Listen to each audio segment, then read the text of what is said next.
Okay, write each equation in vertex and standard form using the given transformations from the function y equal x squared.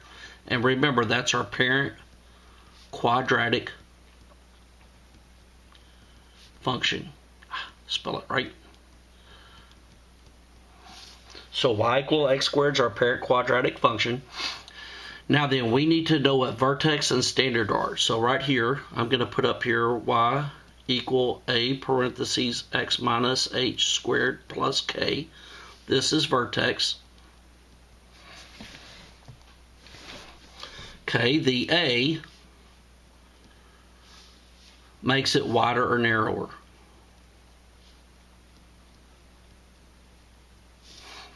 If it's wider, it's going to be a vertical compression.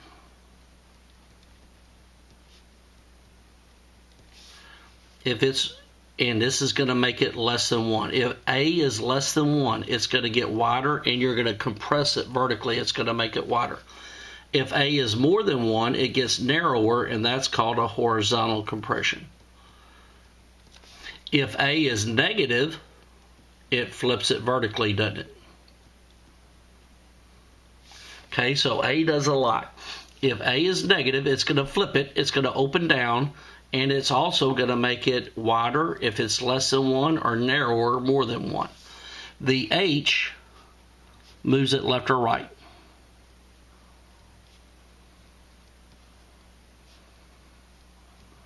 That's a horizontal shift. And remember, it's going to do opposite. So if it goes left, it's going to be a plus KH, and if it goes right, it's going to be a minus H. You're going to put the opposite of what this shift is. And K moves it up or down. And that is a vertical shift.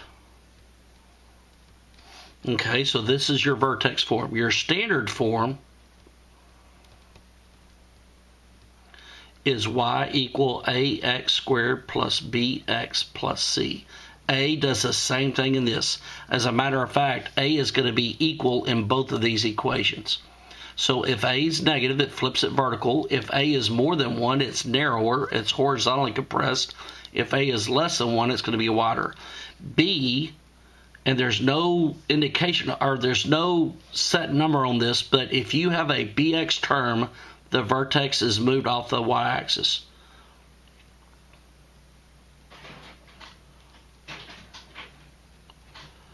So if there is no BX term, your vertex will be on the y-axis. If there's a BX term, the vertex is moved away from the y-axis. And the C is your y-intercept. And it moves the parabola up or down.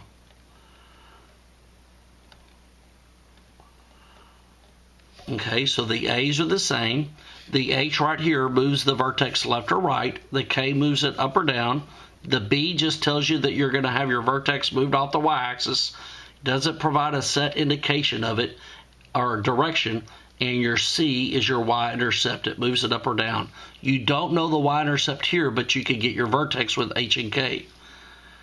H comma K is going to be your vertex. Over here, C is your y-intercept. So with this, you know the y-intercept. With this, you can get your vertex. Okay, now then, we're going to write this in vertex form first and then shift it to this. Okay, so number 5, we're going to write down y equal, and now we're going to get our A. A horizontal compression by a factor of 3. If it's horizontally compressed, you're compressing it this way, it's going to get narrower. So it's going to be 3. You start a parentheses. Horizontal shift left, then a horizontal shift left 6. What's the opposite of minus? If you go left 6, you're going negative. The opposite of that's plus. So we're going to have x plus 6 parentheses, and then a vertical shift up 2, or k would be plus 2. Okay, so the key is with this left and right shift, you do the opposite when you plugged it in because your h is negative. Now then, I'm going to do the squared here. Remember, you would write x plus 6 down twice, wouldn't you? And you would do the full method, wouldn't you? So we're going to get y equal 3. First off, this is vertex form right here. So we have it in vertex form, and now we're going to shift it to standard. we're going to have to multiply this. You would do x times x, you would get x squared. You would do 6 times 6, which is 36. And then x times 6 is 6x. If you do the full method, you'll have 6x counts twice, wouldn't you? So 6x plus 6x is 12x, isn't it? And then put plus 2. Now then I'm going to take this up here. I'm going to multiply all of this by 3. So I'm going to have y equal 3x squared plus 36x plus 108 plus 2.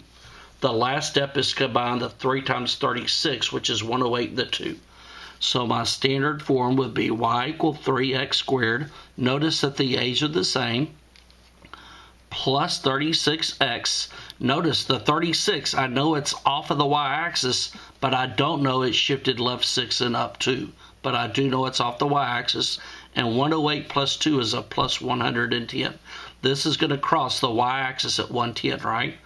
So this is my y-intercept. And over here, my vertex, the opposite of plus 6 is a negative 6. I shifted it left 6 and up 2. So my vertex is negative 6, 2. I have a y-intercept of 110, and my graph is narrower in it. Number 6, our reflection across the y-axis, or x-axis, so I know that I'm going to have a negative a. I don't horizontally, or a vertical compression by a factor of a half. So this is going to get vertically compressed. It's going to make it wider. And then I don't do a horizontal shift, do I? So I'm going to have an x minus 0 squared. And then a vertical shift down 4, minus 4. X minus 0 is x in it. And x to the second power. First off, this is my vertex form. And I do not have a vertical shift, or I'm sorry, I don't have a horizontal shift. So x minus 0 is x, and then x squared is x squared. So I have y equal negative 1/2 x squared. This exponent doesn't go to the 1/2, minus 4. And notice this is going to be the same thing in standard. Y equal negative 1/2 x squared minus 4. So notice there's no bx terms in here, right? That means our y-intercept is going to be on the y-axis, or our vertex would be on the y-axis. This is our y-intercept. And looking at this right here, our vertex would be 0, negative 4. So our vertex is 0, negative 4. It crosses the y-axis at negative 4. It opens down, and it's going to be wider.